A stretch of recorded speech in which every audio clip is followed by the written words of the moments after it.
Republic ദിനത്തിൽ സംസ്ഥാനത്ത് വിപുലമായ ആഘോഷങ്ങളാണ് ഒരുക്കിയിട്ടുള്ളത്. രാവിലെ 9 മണിക്ക് തിരുവനന്തപുരം സെൻട്രൽ സ്റ്റേഡിയത്തിൽ നടക്കുന്ന റിപ്പബ്ലിക് ദിന ആഘോഷ ചടങ്ങിൽ ഗവർണർ രാജേന്ദ്ര വിശ്വനാഥ് അർലേക്കർ ദേശീയ പതാക ഉയർത്തും. മുഖ്യമന്ത്രി പിണറായി വിജയനും പരിപാടിയിൽ പങ്കെടുക്കും. ഏതായാലും സെൻട്രൽ സ്റ്റേഡിയത്തിൽ നിന്ന് മാനസ മനോജ് ഗുഡ് മോർണിംഗ് കേരളത്തിനൊപ്പം ചേരുന്നു. Manasa, good morning.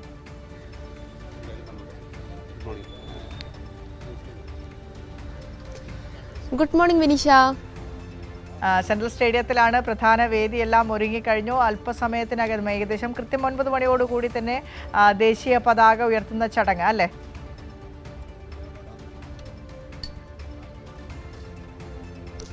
തീർച്ചയായും വിനിഷ, സംസ്ഥാനത്തും വിപുലമായ ആഘോഷ പരിപാടികൾ തന്നെയാണ് റിപ്പബ്ലിക് ദിനത്തോടനുബന്ധിച്ച് ഒരുക്കിയിരിക്കുന്നത്. ഞാനിപ്പോൾ നിൽക്കുന്നത് തിരുവനന്തപുരത്തെ സെൻട്രൽ സ്റ്റേഡിയത്തിലാണ്. ഇവിടെ വെച്ചാണ് പരിപാടി നടക്കുന്നത്. തിരുവനന്തപുരത്ത് ഗവർണർ രാജേന്ദ്ര വിശ്വനാഥ് അർലേക്കറാണ് പരിപാടിയിൽ പതാക ഉയർത്തുന്നത്.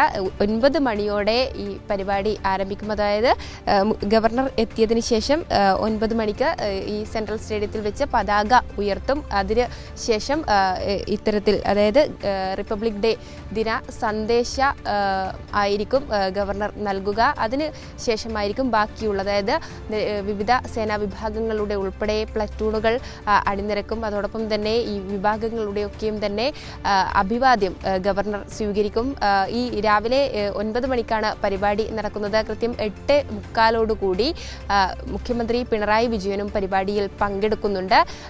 അതോടൊപ്പം തന്നെയാണ് ഈ പരിപാടിയുടെ ഭാഗമായി വിവിധ പരിപാടികൾ തന്നെയാണ്, അതായത് എല്ലാ ചടങ്ങുകളും കഴിഞ്ഞതിന് ശേഷം വിവിധ പരിപാടികൾ തന്നെയാണ് അരങ്ങേറുക. അതായത് പരേഡിന് ശേഷം വിവിധ സ്കൂളിലെ വിദ്യാർത്ഥികൾ അവതരിപ്പിക്കുന്ന ദേശഭക്തി ഗാനങ്ങളും സാംസ്കാരിക പരിപാടികളും ഉണ്ടായിരിക്കും. അതോടൊപ്പം തന്നെയാണ് ഞാൻ നേരത്തെ സൂചിപ്പിച്ചതുപോലെ തന്നെ വിവിധ സേനാ വിഭാഗങ്ങളുടെ, അതായത് NSS, സ്റ്റുഡൻറ് പോലീസ്, കേഡറ്റ് തുടങ്ങിയ വിഭാഗങ്ങളുടെ ഒക്കെയും തന്നെയാണ് അശ്വാരൂഢ സേന, അതോടൊപ്പം തന്നെ സംസ്ഥാന പോലീസ്, ഒപ്പം തന്നെ student police, cadet, scouts, guides തുടങ്ങിയ സേനാ വിഭാഗങ്ങളുടെ പരേഡ് ആണ് ഉണ്ടാവുക. അതോടൊപ്പം തന്നെ ഇവരുടെയൊക്കെയും തന്നെ അഭിവാദ്യമാണ് ഗവർണർ സ്വീകരിക്കുക. ഒപ്പം പറയാനുള്ളത്, രാജ്യത്ത് സംബന്ധിച്ച സംസ്ഥാനത്ത് ഇത്തവണത്തെ പ്രത്യേകത എന്ന് പറയുന്നത് NSSൻ്റെയും കൂടി പരേഡ് ഇത്തവണ ഉണ്ടാകും എന്നുള്ളതാണ്. അല്ലെങ്കിൽ ഈ റിപ്പബ്ലിക് ദിനത്തിൽ ഈ പരിപാടിയിൽ NSS കൂടി പങ്കെടുക്കുന്നു എന്നുള്ളതാണ് പുതിയ ഒരു പ്രധാനമായ കാര്യം, അല്ലെങ്കിൽ പുതിയ പ്രത്യേകത എന്ന് പറയുന്നത് അത് തന്നെയാണ്.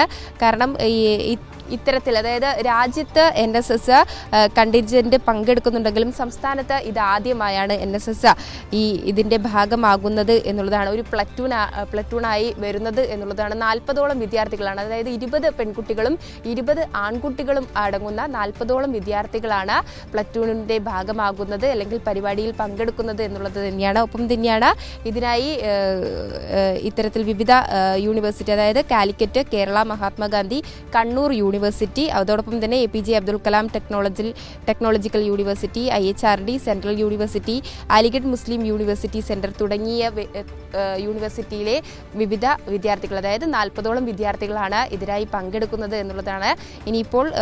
ഇപ്പോൾ സമയം 7:30 ഏകദേശം 8:30 എല്ലാ അതിഥികളും ഇവിടെ എത്തിച്ചേരും. 8:45 മുഖ്യമന്ത്രി എത്തും. 9 മണിയോടെ ഗവർണർ രാജേന്ദ്ര വിശ്വനാഥ് അർലേക്കറും എത്തും. ശേഷം ഈ റിപ്പബ്ലിക് ദിന പരിപാടികളൊക്കെയും തന്നെ ആരംഭിക്കും.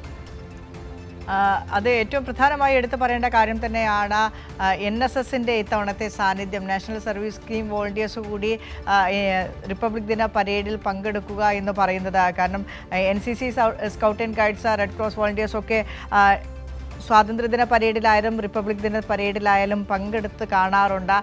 ഇത്തവണ ആദ്യമായിട്ടാണ് സംസ്ഥാനത്ത് റിപ്പബ്ലിക് ദിന പരേഡിൽ സംസ്ഥാനത്തെ വിവിധ യൂണിവേഴ്സിറ്റികളിൽ പഠിക്കുന്ന വിദ്യാർത്ഥികളായ NSS വോളണ്ടിയേഴ്സിനെ കൂടി റിപ്പബ്ലിക് ദിന പരേഡിൻ്റെ ഭാഗമായി ഉൾപ്പെടുത്തുന്നതല്ലേ മാനസ? അത് പറഞ്ഞു.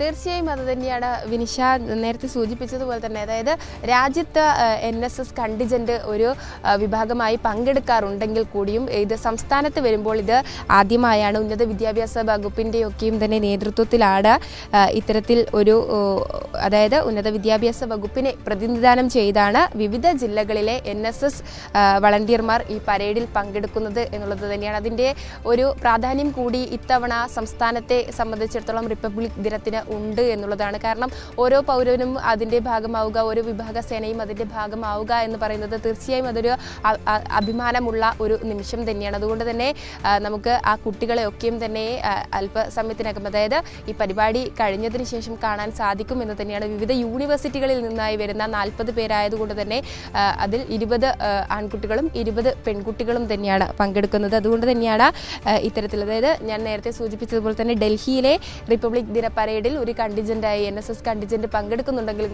സംസ്ഥാനത്ത് വരുമ്പോൾ അത് ഒരു പ്രധാന അല്ലെങ്കിൽ സുപ്രധാന ഒരു നിമിഷം തന്നെയാണ്. ഇനിയുള്ള വരും വർഷങ്ങളിലും ഇവർ ഒരു ഭാഗമാകും, അല്ലെങ്കിൽ ഈ ഒരു പ്ലറ്റൂണുകളിൽ ഒരു വിഭാഗം ഈ NSS തന്നെയായിരിക്കും എന്ന് തന്നെയായിരിക്കും അറിയാൻ സാധിക്കുന്നത്. അതായത് ഇതൊരു തുടക്കമാണ്, ഈ വർഷം അതിനൊരു തുടക്കം കുറിക്കുകയാണ്. വരും വർഷങ്ങളിലും ഈ ഒരു ചടങ്ങിൻ്റെ ഭാഗമാകാനും NSS ഒരുങ്ങുന്നു എന്നുള്ളതിൻ്റെ ഒരു സൂചന കൂടിയാണ് നൽകുന്നത്. വിനിഷ.